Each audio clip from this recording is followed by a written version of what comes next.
Just for you guys, against the Celtics this season, I think the first game they had 19 threes, second game they had 17 threes, tonight they had 22 threes. What do you feel like they've been able to find against you from the three-point line? It's something you guys have defended relatively well this season. It is. Driving kicks, creating off the dribble threes for themselves, transition threes, offensive rebound threes, just a bunch of threes. We haven't done a good job taking those away. Hopefully next time we play them, we can take it away. I'm curious, the next time you would play them would be in the playoffs. What is your kind of level of concern going up against them if you do see them again in the postseason? We know what the deal is, you know. It's not hard to understand. If you're not focused, if you don't play hard, they're gonna kick our ass.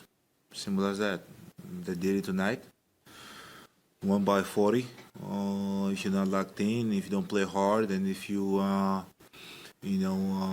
don't go out there to make it tough for them, they're gonna kick our ass. It's simple as that. There's no level of concern. It's a fact. So now you have this in your head, and it's up to us to see how we're gonna deal with it. Are we gonna go and play the same way? And if we play the same way, we're gonna have the same outcome. We gotta change some stuff. We gotta compete. We gotta have some pride, and hopefully we can do that. And if we do that, maybe we have a chance to win. On the other end of the court, offensively, I think on the shot chart it said you'd missed 3 or 4 layups early, and then as a team didn't make a 3 in the second quarter at all. So and I know you don't want to have offense be the focal point and have it be defense, but when shots aren't falling like that from the rim, layups to threes, can that snowball effect to a degree? Can that kind of affect defense at all, or can it make you press on offense in a way? It shouldn't. It shouldn't, but it's basketball, and it does sometimes. It does. Obviously when the ball moves and you see the ball go through the net, the team has more energy. You shouldn't think that way, but it's the truth. Once you see the ball go in and everybody's moving, everybody's driving and kicking, guys are making threes, everybody's having energy, you play better, you play with more energy. But that doesn't, that's not an excuse for our defense not to be there. I feel like we have to be mature enough. If we don't make shots, we still got to be able to defend, which we didn't do tonight. We didn't make shots, we didn't defend. Hopefully, we can learn from this game, go watch some clips, and be better next time we play a basketball game or we play them.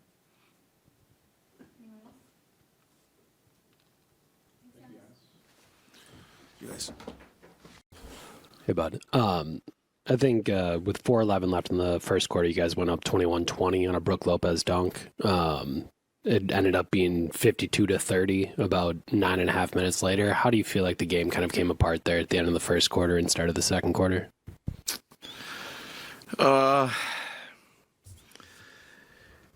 They offensively felt like they finished the quarter with multiple, made threes.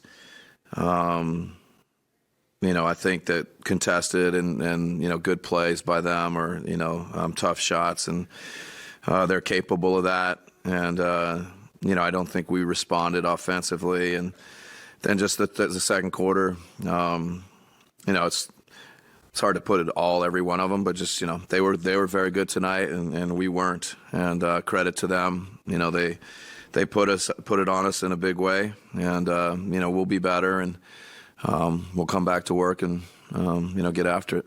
They had 19 threes the first time they played you, 17 the second time, and then 22 tonight. What have they done against you that has been a struggle for you guys from a three-point defense perspective? They execute.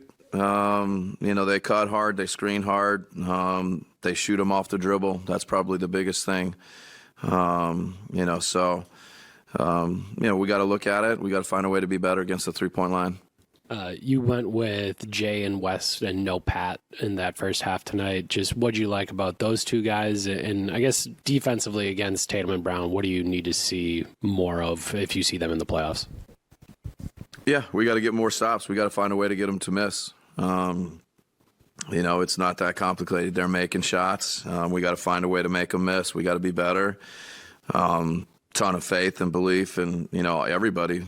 Jay and Wes are elite defenders, and we're going to push them. We're going to push the whole group, and those guys are going to push themselves. That's how the locker room's made. They'll learn from this, and we'll be better. And then just no Pat. That's just numbers game.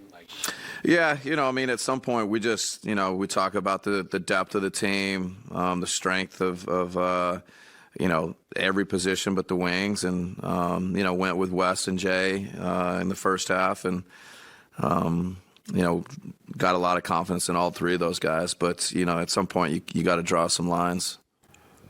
On the other side, 0 for 11 from 3 in the second quarter, and I think the 3-point differential was plus 27 for them, and they led by 28 at the half. I mean, I know it's not 1 for 1, but what did you see there in terms of just not being able to make threes tonight? Was it just missing shots, or did you like the looks? No, I think we were 3 for 22 at halftime, and it's like always. I'm sure that there were a handful or a couple that were difficult, and then there's a handful or more that you feel like you can make, and games can flip and change, and runs can happen, and we weren't able to make a run back. So, we got to look at it. There's some that I remember that are good, and there's some that I remember we didn't get good enough looks. So it's a little bit of both, but and you got to make some tough ones too. So we didn't have enough of either offense or defense in the second quarter.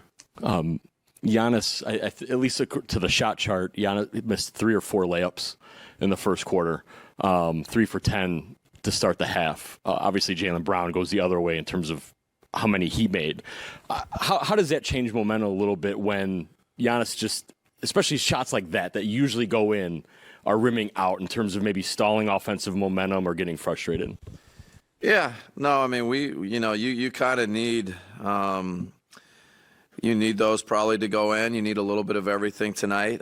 They were very good, and so whether it be open threes or layups or things like that, if you don't make enough of them or the ones that you feel are good, you're putting yourself in a tough spot. Well, what's the update on Chris? Did he need stitches after the elbow to the mouth? Yes, Chris needed, I don't know how many stitches, but a few, 3 or 4. And I think he's going to be fine. I don't know more than really that he did need stitches. Oh, I'm sorry. In a loss like this, are you okay with chalking it up to 5 games in 7 days? I know it doesn't happen on the schedule often. Is that something that you guys can just kind of look past, or how much do you obsess over something like that? No, well, hopefully somewhere in the middle. Hopefully we don't look past it, and hopefully we don't obsess over it. I think that there's things that, every game, that's part of our mantra is we got to learn, and we weren't our best, and we got to learn how to be our best, and no matter what the circumstances are. All right, thanks.